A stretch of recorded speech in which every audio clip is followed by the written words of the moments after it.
성전에 들어가서 예배를 드리기 전에는 반드시 거룩한 하나님을 기억해야 하며 두려운 마음을 가져야만 합니다. 하나님의 거룩성과 어미성을 잊게 되면 제사와 예배를 드리는 자세가 흩어지게 되고 생각 없는 헛된 서원을 하게 됩니다. 성전은 하나님의 임재가 계실 때만 붙여지는 거룩한 이름이에요.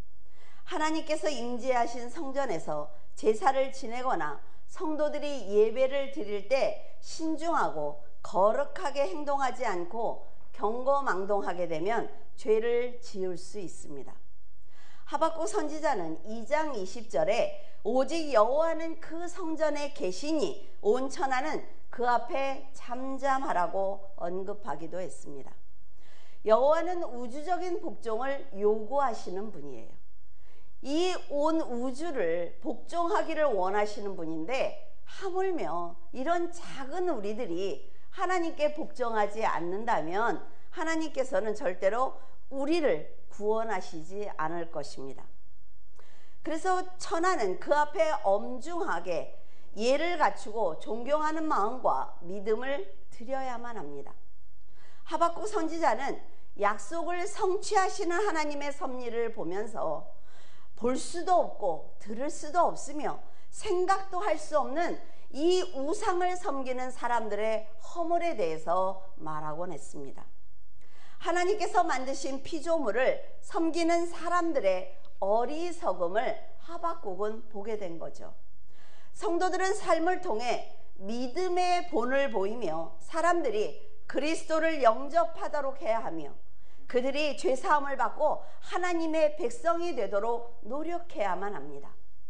하나님의 위대함과 거룩함을 아는 성도들은 함부로 말을 하거나 어리석은 행동으로 하나님의 영광을 가려서는 안 된다 말이죠. 1절에 너는 하나님의 집에 들어갈 때 내 발을 삼갈지어다. 가까이 하여 말씀을 듣는 것이 우매한 자들이 제물을 드리는 것보다 나으니 그들은 악을 행하면서도 깨닫지 못함이니라. 하나님의 사람들은 성전에 들어갈 때 마음가짐과 행동을 온전히 해야 된다라고 솔로몬은 말하고 있습니다. 그러나 우매자들은 말씀을 벗어난 삶을 살면서도 그것이 죄라는 것을 깨닫지 못한다 말이죠. 그렇기 때문에 거룩한 자리에 나와서도 생각나는 대로 행동을 합니다. 사람들은 선한 기준이 없기 때문에 성전에 올 때 내가 제물을 많이 드리면 돼. 내가 날마다 예배를 드리니까 되는 거야. 하나님께 내가 이 정도만 하면 됐지 라는 생각을 하겠지만 솔로몬이 말하기를 제사를 드리는 것보다는 하나님의 말씀을 듣고 말씀대로 사는 것이 선한 것이다 라고 말하고 있습니다. 사무엘상 15장 22절에 보면 사무엘은 사울 왕에게 말하기를 여호와께서는 번제와 다른 제사를 그의 목소리를 청정하는 것을 더 좋아하신가 같이 좋아하시지 않겠나이까. 순종이 제사보다 낫고 듣는 것이 순양의 기름보다 낫습니다 라고 말을 했습니다. 하나님께서는 제사보다는 예배라는 이 형식보다는 하나님을 경외하고 의와 선을 행하는 성도가 자기의 목소리로 기도하고 찬양하는 것을 좋아하신다 라고 말하고 있습니다. 사람은 세상을 중요하게 생각하기 때문에 말씀을 기준으로 삼지 않습니다. 하지만 스스로 지혜롭다고 생각하는 사람도 하나님의 말씀을 듣는 것이 먼저이며 들은 말씀으로 정직하게 살아내는 것이 형식적인 제사보다 훨씬 중요한 거예요. 그렇다고 여러분 오해하면 안 됩니다. 내가 세상에서 말씀대로 살았어. 난 정말 열심히 살았거든. 그러니까 예배를 안 드려도 돼. 이 얘기가 아니라는 거 아시죠? 말씀을 알면 선악을 판단하는 기준이 생깁니다. 그렇기 때문에 세상에서 만나는 사람들의 그 말이 옳고 그른지 판단할 수 있는 능력이 생긴다 말이죠. 여러분들이 세상에 나가서 사기당하고 싶지 않거든 말씀을 알면 돼요. 그 사람이 옳은지 틀린지를 알고 싶거든 말씀을 알면 절대로 그들에게 속지 않는다 말이에요. 히브리서 11장 4절에 보면 믿음으로 아벨은 가인보다 더 나은 제사를 하나님께 드림으로 의로운 자라 하시는 증거를 얻었다라고 기록하고 있습니다. 제사를 드리는 행위는 가인과 아벨이 똑같단 말이죠. 근데 그 제사를 받으시는 하나님께서 아벨이 믿음으로 살았어, 정직하게 사는 삶을 통해서 얻은 재물이야 라고 생각을 하시고 그의 재물을 받으신 거예요. 하나님께서는 아벨과 가인의 삶을 보고 계십니다. 그렇기 때문에 아벨이 정직한 믿음을 통해서 얻은 예물을 드렸다라고 말씀하신 거예요. 그러나 우매자인 가인은 생각하기를 이렇게 생각하는 거지요. 나도 분명히 제사와 예물을 드렸는데 왜 받지 않지? 라고 불평하는 거예요. 나도 교회를 다니는데 왜 이런 일이 일어났지? 왜 하나님께서 나를 쳐다보지 않지? 라는 생각을 한단 말이죠. 그런데 그가 평상시에 어떤 말과 행동을 했는지 하나님께서 아셨다는 것입니다. 사람은 알 수 없어요. 사람은 각자 다 자기 집으로 돌아가는데 목회자가 어떻게 그 사람이 어떻게 사는지 어떻게 압니까? 그러나 하나님은 아신다 말이죠. 그래서 하나님께서 그 제사와 그 제물을 받지 않으신 것입니다. 이것을 보면 하나님께서는 제사와 예물이 중요한 것이 아니라 그들의 삶이 거룩해야 한다는 것을 말씀하신 거예요. 그래서 여러분들에게 말씀을 늘 드리죠. 살아내야 된다는 거죠. 물론 살다가 지칠 때 있습니다. 화가 날 때 있지요. 억울할 때 있어요. 그러나 그런 소소한 걸 말씀드리는 것이 아니라 내 믿음 안에서 이 세상에서 일어날 수 있는 모든 일들을 포용하고 내 입으로 죄를 짓지 않는 것입니다. 여호와께서는 손이 짧아서 구원하지 못하시는 분이 아니라 말이죠. 귀가 둔해서 듣지 못하시는 분이 아니에요. 그렇기 때문에 말씀대로 살지 않는 사람이 드리는 예배는 우매자가 드리는 제사일 뿐입니다. 사람들은 형식을 중요하게 생각하지만 먼저 제사의 중요성을 알고 정직한 삶을 드리는 사람이 하나님을 경외하는 사람입니다. 여러분, 천국이 있습니다. 지옥도 있어요. 여러분에게 저의 모든 시간을 들여서 이렇게 말씀을 준비하고 여러분에게 말씀을 드리는 거는 천국에 가야 되기 때문에 그러는 거라 말이죠. 여러분들이 육을 딱 벗었을 때 후회하면 어쩝니까? 그거는 제 책임이 아니에요. 하나님의 책임도 아닙니다. 그건 여러분의 선택이라 말이죠. 하나님과 가족이 돼야만 천국에 들어갈 수가 있대요. 그래서 가족이 어떻게 되느냐 하면은 하나님의 양자가 되는 거예요. 내가 하나님을 사랑하고 하나님을 아바, 아버지라고 부릅니다. 저를 양자로 입적해 주세요 하는 거지요. 근데 그 양자가 된 걸 어떻게 알아요? 생명책에 내 이름이 기록되어 있느냐 아니냐의 차이라 말이에요. 이건 너무나 중요한 얘기입니다, 여러분.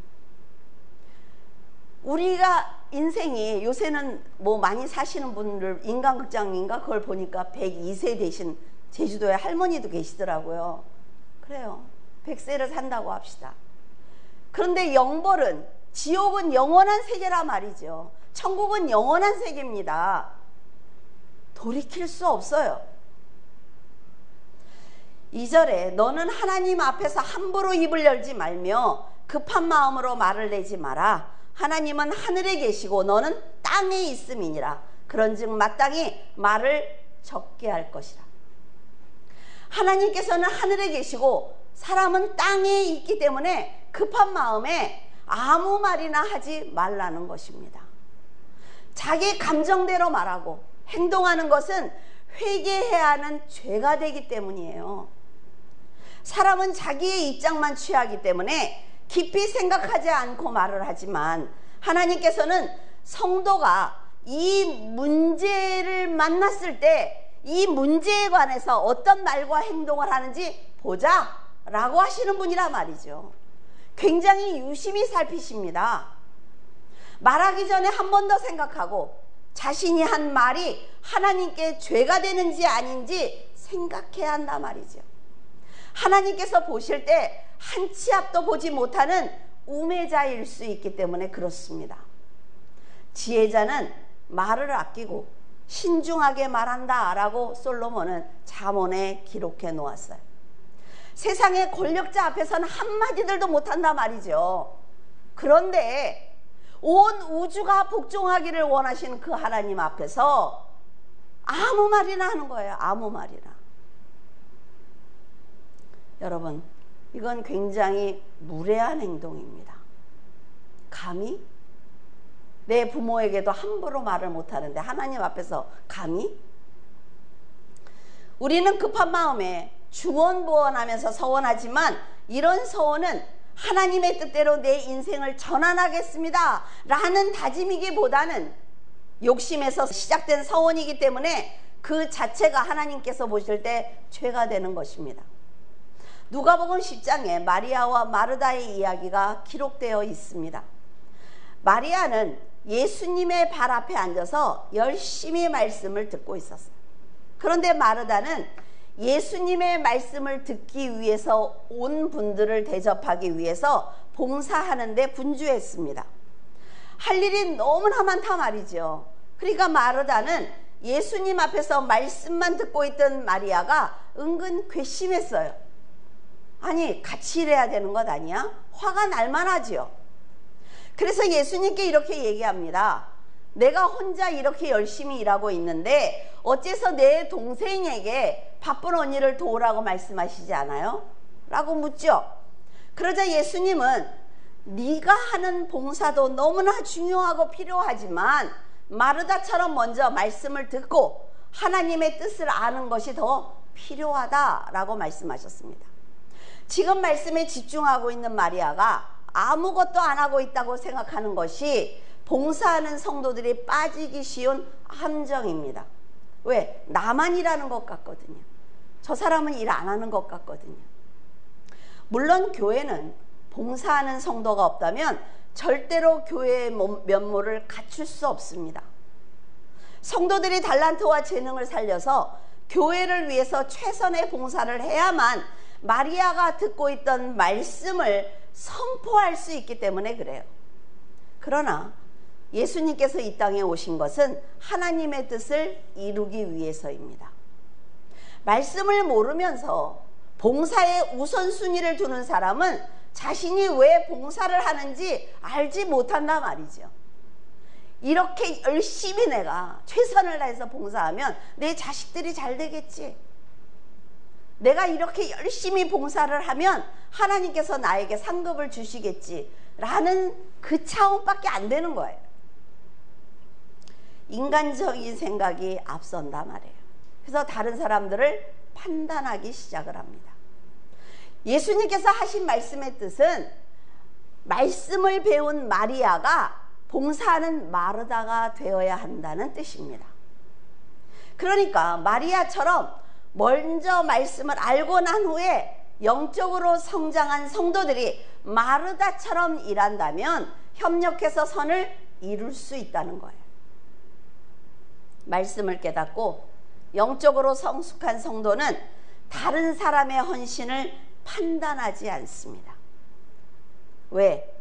연약한 성도들이 말씀에 더 집중할 수 있도록 숨어서 자기를 희생한단 말이죠. 힘에 지나도록 헌신하면서도 그것이 희생인지 몰라요. 부모님들이 자식에게 그럽니까? 최선을 다해서 희생하는데 너 내 희생 알지? 야, 나 12시에 들어. 너 내 희생 알지? 자는 애를 깨워서 야, 나 너 때문에 12시에 들어왔어. 이래요? 자기가 희생하는지 모릅니다. 그러면서요, 도리어 감사해요. 기쁜 마음으로 충성합니다. 아, 저 권사님이 말씀을 배우기 시작을 했네. 너무 감사하다. 뭘 도와줄까? 하면서 희생하기 시작을 하는데 그게 희생인지 모른단 말이죠. 희생인지 모를 때 그게 상급이 되는 거예요.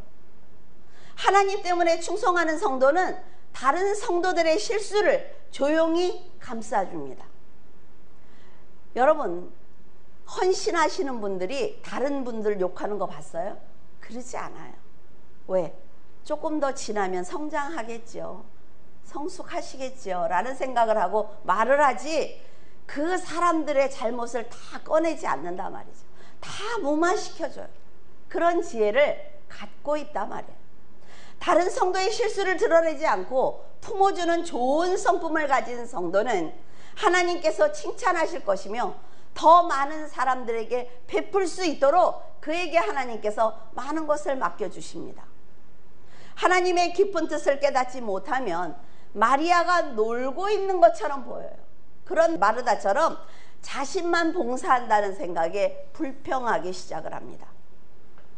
더 나아가 봉사하는 사람들의 헌신을 깎아내릴 수도 있어요. 만약에 부엌에서, 지금 우리 교회는 안 그러지만 누가 겉절이를 묻혔어. 근데 기분이 나빠. 그럼 어때요?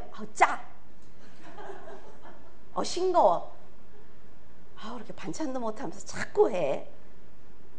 이렇게 된단 말이에요, 진짜로.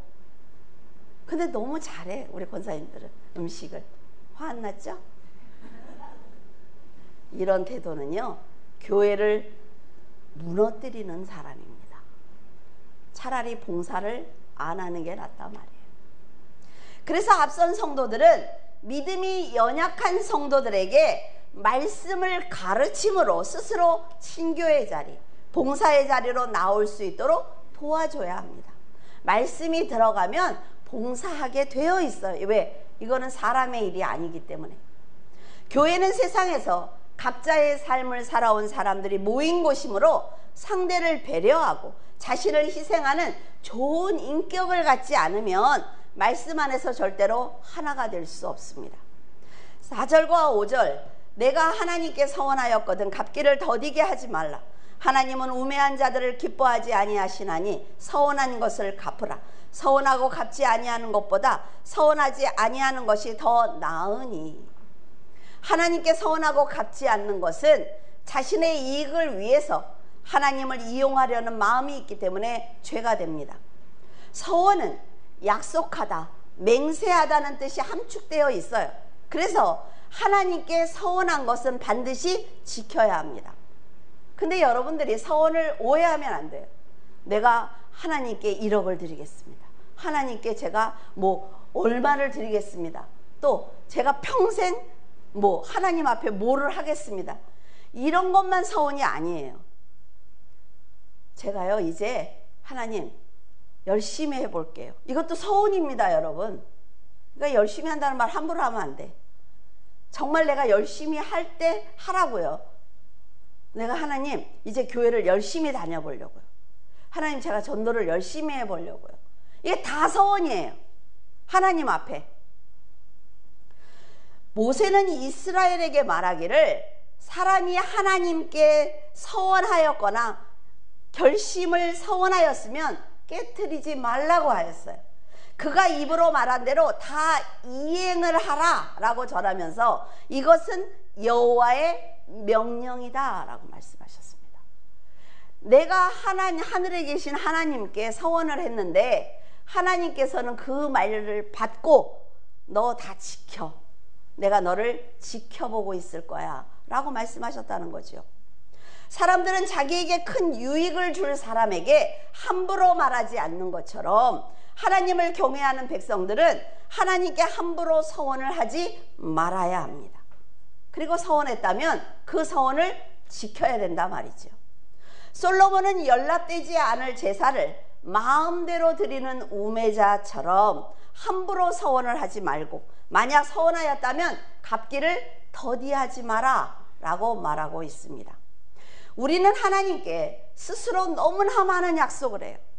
자기가 좀 기분 좋으면 난 정말 열심히 해보려고, 내가 오늘부터 성경을 나 무조건 20장 이렇게 얘기를 해놓고 뭐래요? 그 다음날 너무 많아. 스스로 너무 쉽게 서원을 깬다 말이죠. 하나님께서는 우주를 창조하신 분입니다. 생명의 주인이 되시는 분이에요. 그래서 우리가 구하기 전에 이미 우리에게 있어야 할 모든 것을 이미 다 알고 계시는 분이라 말이죠. 그런데도 우리는 어떻게 생각합니까? 기도 좀 하려면 더 많은 말을 해야 될 것 같아. 내가 옆집 권사님 자식보다는 그래도 내 자식을 위해서 조금 더 말을 많이 해야 하나님이 듣지 않으실까라는 생각을 한단 말이죠. 그리고 서원을 해요. 내 자식은 가만히 있는데 자식을 하나님께 드리겠습니다. 뭐 이런 서원을 열심히 해요. 열심히 하고 나서 어떻습니까? 그 전에 부모님들이 많이 그러셨죠.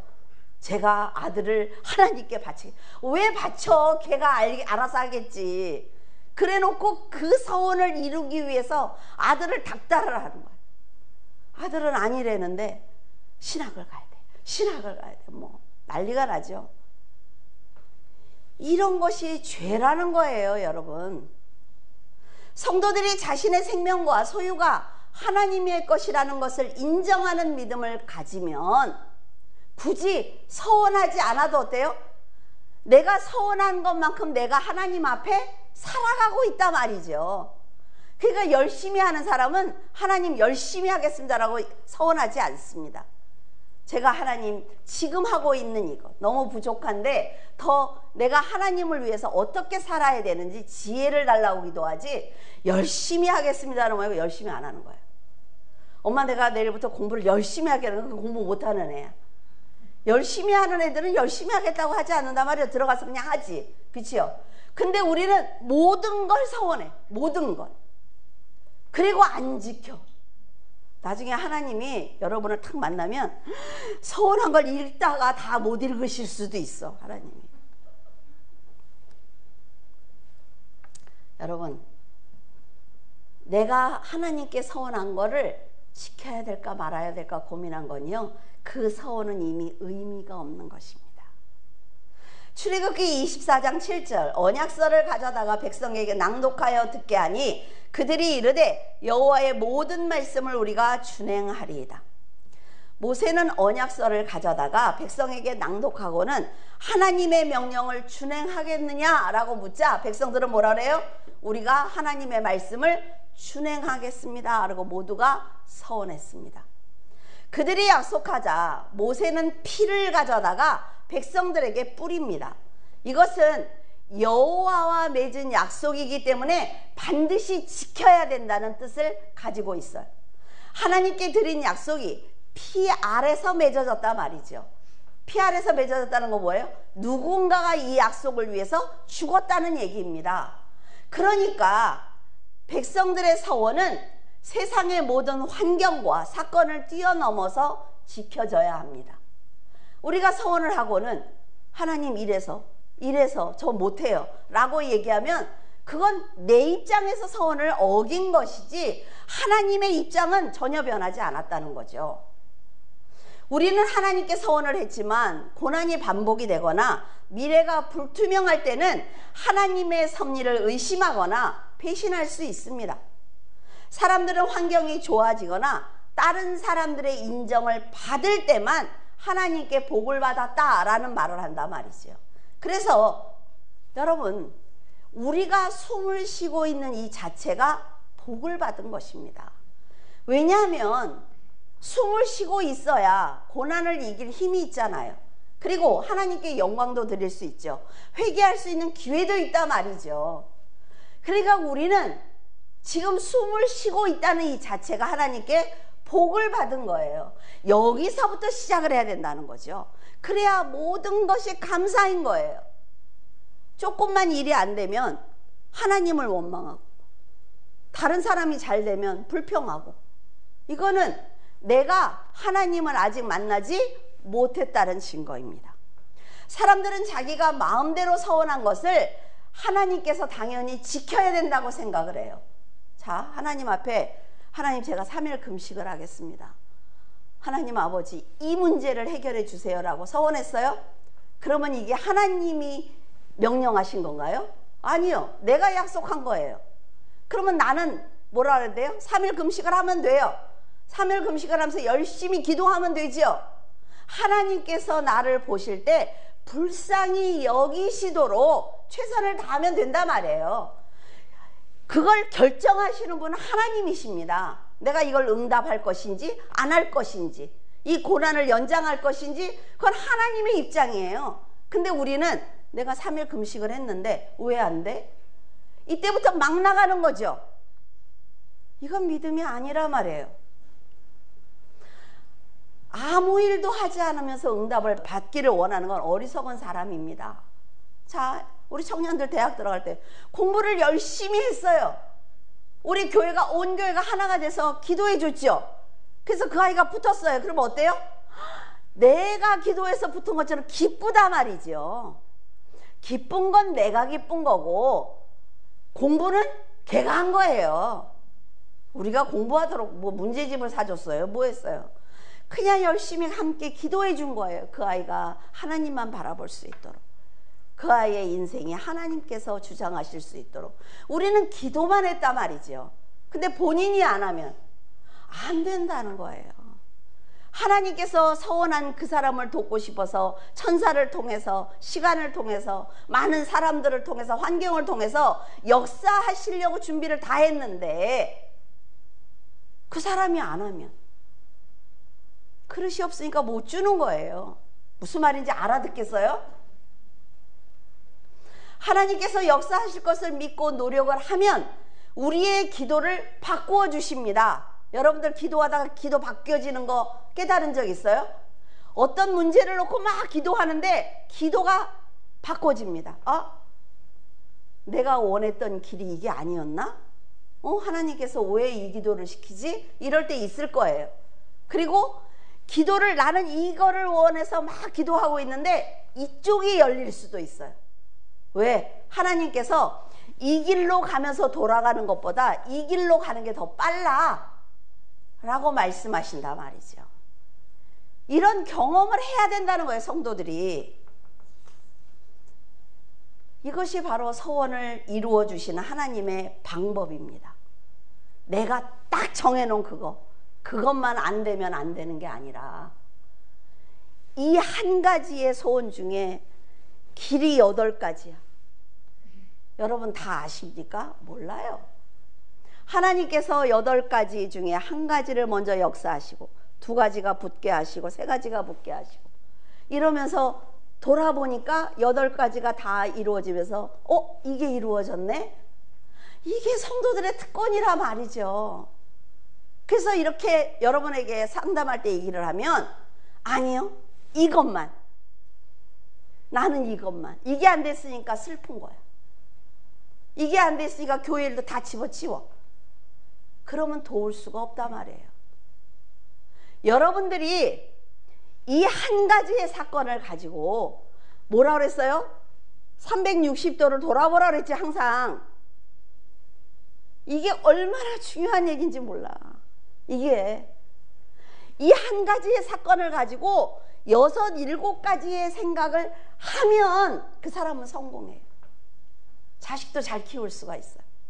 자식이 뭐 하나 잘못하면 그 한 가지의 사건을 갖고 부모의 마음, 사람들의 감정, 세상을 어떻게 살아갈 것인지, 네가 어떤 처신을 해야 될 건지 이걸 다 가르쳐주는 부모가 심리학 공부할 것도 없어.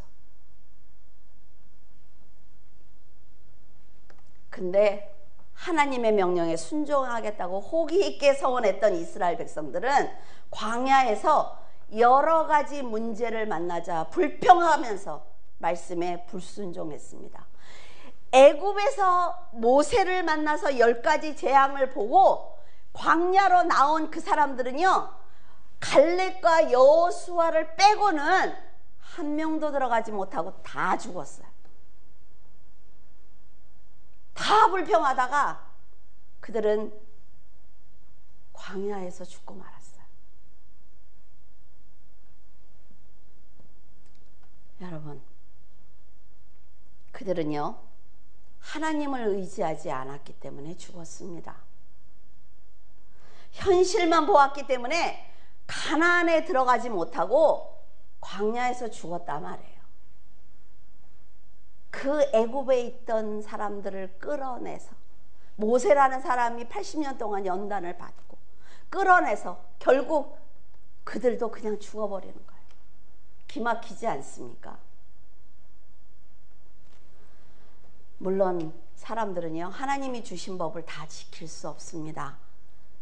그러니까 사람들이 그 법을 다 지킬 수 없다는 걸 하나님은 알고 계셨어요.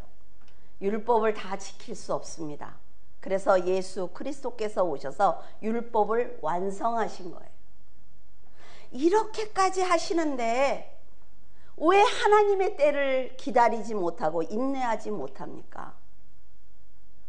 성도들은 말을 많이 해야만 하나님께서 들으신다고 생각을 하지만 하나님을 우선순위에 두고 살아가면 성도가 원하는 것이 무엇인지 아시는 하나님께서 응답해 주십니다.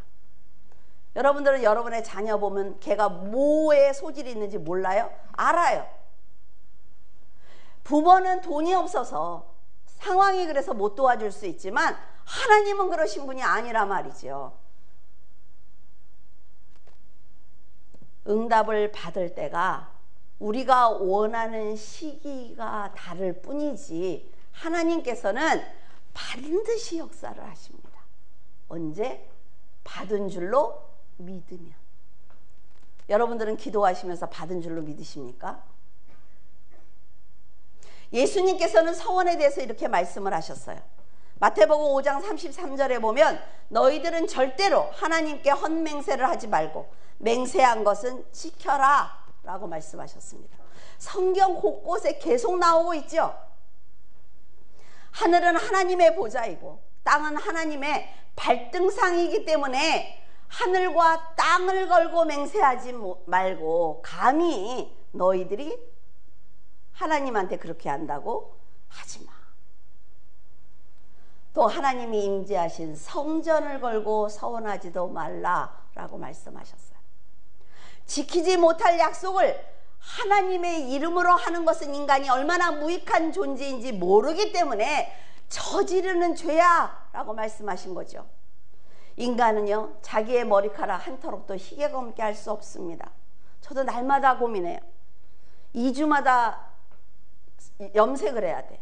거울을 보면서 흰머리로 살아, 이거를 계속하고 있어요. 한 올도 희게 검게 할 수가 없어요.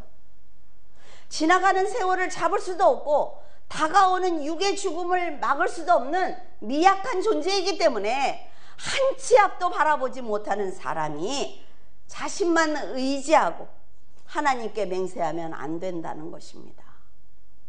사람의 본성을 아시는 예수님께서는 이렇게 말씀하셨어요. 너희는 그냥 일어나는 일에 옳다 옳다 아니다 아니다 이렇게만 말해. 내가 할 수 있다고 서원하거나 끝까지 약속을 지키겠다는 헛된 약속을 서원을 하지 마 라고 말씀하셨어요. 거짓 맹세는 상대를 속이기 위한 세상의 수법입니다. 그런데 생각해보면 말씀으로 잘 성장한 성도는 굳이 서원하지 않고 아침에 탁 일어나면 기쁜 마음으로 내가 오늘 뭐를 해야 되지? 하나님을 위해서 내가 뭐를 하지? 내가 할 수 있는 일을 한다 말이죠. 하나님께서는 거짓 서원인지 아니면 진심에서 나오는 약속인지 다 알고 계시기 때문에 변함없이 성도의 자리에서 정직하게 사는 것이 바로 헌신입니다. 8절에 너는 어느 지방에서든지 빈민이 학대하는 것과 정의와 공의를 짓밟는 것을 볼지라도 그것을 이상히 여기지 말라. 높은 자는 더 높은 자가 감찰하고 또 그들보다 더 높은 자들도 있음이니라. 살다 보면요, 악인들이 힘없는 사람들을 학대하고 공의를 무시하고 권력을 휘두르는 것을 보게 됩니다. 성도보다 세상 사람들이 더 잘 사는 것도 보게 돼요. 좀 어이없지 않습니까? 이 세상이 다 하나님 거래. 근데 우리가 훨씬 더 못 살 때도 있단 말이죠. 권세자가 재물을 수탈하기 위해서 연약한 백성을 억압하고 불의를 저지르는 것은 사탄이 지배하는 이 세상에서 흔히 일어날 수 있는 일이기 때문에 이상하게 볼 것 없어 라고 말하고 있는 거예요. 그들은 작은 힘을 가지고 악행을 저지르지만 그들보다 더 높이 계신 하나님께서 그들의 악행을 보고 계시기 때문에 반드시 보응을 받게 될 것입니다. 세상의 권력은 결국 세상만 치리할 뿐이라 말이죠. 세상의 권력이 성도들의 믿음을 치리하지 못합니다. 하나님의 역사를 바꿀 수 없어요. 그렇기 때문에 성도들은 내 믿음을 믿음의 반석 위에 세우고 있으면 되는 것입니다. 너무 고통스럽죠. 그래서 저도 제가 연단 받은 시간을 돌아보니까 한 40년은 넘는 것 같아요. 와, 어떻게 견뎠지? 근데 그때요, 그 고난을 고난이라고 생각해 본 적이 없어요. 어려움에 딱 당하면 뭘 배우지? 하나님이 뭘 가르쳐 주시려고 이 일이 일어났지? 참 지금 생각하면 참 철딱서니가 없는 거예요. 근데 그때는 그랬어요. 근데 지금 그 세월 동안 이겨서 온 것이 설교를 할 수 있는 이 자리가 만들어진 거죠.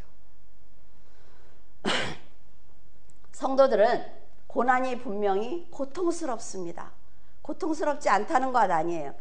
근데 하나님께서는 이 고통을 통해서 얻은 그 능력, 지혜를 악한 자와 악한 영의 공격을 막는 도구로 사용하시기도 하고, 고통을 주면서 그 사람의 죄를 드러내기도 하세요. 그렇기 때문에 잘해야 된다 말이죠. 하나님의 때에 반드시 그들을 치리하실 것이다 라는 생각을 갖고 여러분이 믿기만 하면 고난 중에도 큰 깨달음을 얻을 수가 있습니다. 성도들이 온 우주와 영적 세계를 지배하시는 하나님의 보호를 받고 있다는 것을 의심하지 않는다면 고난은 곧 끝날 것입니다. 솔로몬은 세상을 호령하던 자신의 말년이 영적으로 초라해진 것을 보면서 그 모든 것이 하나님 안에서, 내가 살아온 세월이 하나님 안에서 얼마나 우매한 삶이었는지, 얼마나 무의미한 삶이었는지 깨닫게 되었습니다. 자신이 가진 권력이 정말 큰 힘이라고 생각을 했죠. 온 나라를 호령하고 모든 사람이 자기 앞에서 굴복해요. 그런데 하나님 안에서 자기를 바라보니까 작은 권력을 가지고 백성들을 괴롭히는 그런 우매한 왕이었구나 라는 걸 깨닫게 된 것입니다. 하나님께서 주시지 않은 권력과 재물은 죄를 짓는 도구가 됩니다. 또 행함이 없이 말로만 하는 서원은 죄가 됩니다. 하나님께서는 여러분에게 무엇인가를 받기 위해서 서원을 강요하신 적이 없어요.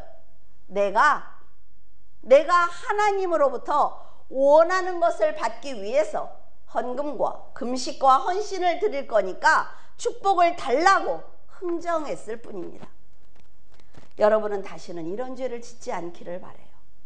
그리고 불평하기보다는 세상보다 더 높으신 분이 감찰하고 계시고 나를 보호하고 계신다는 걸 믿어야 합니다. 여러분 꼭 믿기를 바라요. 성도들이 부르짖어 기도한 그 소리를 듣고 계시는 하나님께서 때가 되면 믿음을 지키기 위해서 처절하게 싸운 여러분의 노력의 대가를 반드시 주신다 말이죠. 믿어지십니까? 성도들은 믿음을 지키기 위해서 고난이라도 잘 견뎌야 된다 말이죠. 저는 이 설교를 쓰면서 제 자신을 돌아봤어요. 저는 기도한 거를 한 가지도 안 받은 게 없더라고요. 한 가지도 안 받은 게 없어요.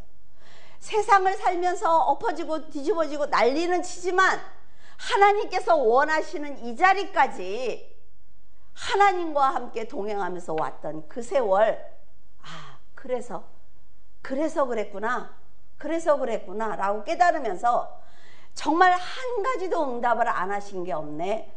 정말 감사하더라고요. 하나님께 서원했다는 것은 좋지 않은 환경에 있다는 증거지요. 그런데요, 그럴 때마다 그리스도께서 역사하실 걸 믿어야 됩니다. 여러분, 하나님께 어떤 마음으로 서원을 드렸든 지키시기를 바랍니다. 내가 오늘부터 이쁜 말만 할 거야. 이거 서원이에요. 근데 집에 가면서 아유, 저 인간은 왜 저래? 이런 뭐예요? 서원을 깬 거야. 죄야. 그 하나님 앞에 탁 한 줄이 또 가요. 하나님께 헛된 서원을 드리고 지키지 않는 우매자가 된다면 그 자체로 죄가 되기 때문에 하나님께 책망을 받을 수 있습니다. 여러분은 말과 행동이 일치하는 성도가 되기를 바라요. 하나님께 열심히 교회를 다니겠다든지 형제를 사랑하겠다든지 봉사와 전도를 열심히 하겠다는 서원을 했다면 지키시기를 바라요. 여러분의 입에서 나온 말을 기억하시고 반드시 물어보실 것입니다. 우리는 고난 중에 어떻습니까? 하나님, 제 한숨 소리까지 들어주시기를 원합니다 라고 기도합니다. 근데 내가 잘 살고 잘 될 때는 그런 기도 안 해요. 하나님, 잠깐 눈을 가려주시기를 바랍니다. 이런 기도를 많이 하죠. 헌신하기 위해서 애쓰는 모습을 보시는 하나님께서 여러분의 믿음만큼 축복해 주실 거예요. 준비한 깨끗한 그릇에 넘치도록 주시는 하나님의 은혜를 쏟지 않는 거룩한 성도가 되기를 바랍니다. 기도하겠습니다. 하나님께서 혼자 누리셔도 되는 하나님의 영광을 사탄의 종으로 태어나 스스로 자만하며 감사하지 못하는 어리석은 인간들과 나누기 위해서 끝까지 은혜를 베풀고 계신 그 사랑에 감사를 드립니다. 저희들은 하나님의 은혜가 세상에서 감당할 수 없는 특별한 사랑이라는 것을 잘 몰랐습니다. 그럼에도 넘치도록 사랑을 주시며 내가 준 사랑을 나누는 것이 나에게 은혜를 갚는 것이라고 말씀하셨습니다. 겸손하지 못한 저희들은 날마다 말로 행동으로 죄를 짓고 있지만 그런 저희들을 버리지 않고 긍휼히 여기시는 하나님의 사랑을 저희들이 깨닫기를 원합니다. 성령께서 구원을 위해서 역사하시는 것을 돕게 하시고 말과 행동으로 죄를 짓지 않도록 저희들에게 지혜를 주시옵소서. 하나님의 뜻을 이루기 위해서 일하시는 성령을 회방하지 않는 성도로 살게 하시고 하늘에 계신 하나님을 향해 땅에 있는 저희들이 교만하지 않도록 인도하여 주셔서 늘 감사하며 기뻐하는 신앙으로 살게 하여 주시옵소서. 하나님, 저희들이 하나님의 사랑이 얼마나 큰지 알기를 원합니다. 미련한 저희들을 위해서 아들을 십자가에 허락하신 그 사랑이 저희들을 살게 하셨다는 것을 믿고 하나님께서 원하시는 뜻에 저희들도 동참할 수 있게 도와주시옵소서. 믿음으로 살기 위해서 헌신하는 물줄기교회 성도들을 축복하여 주시고 하나님의 살아계신 삶으로 드러내는 겸손한 성도들이 되게 하여 주시옵소서. 늘 감사드리며 예수 그리스도 이름으로 기도드립니다. 아멘.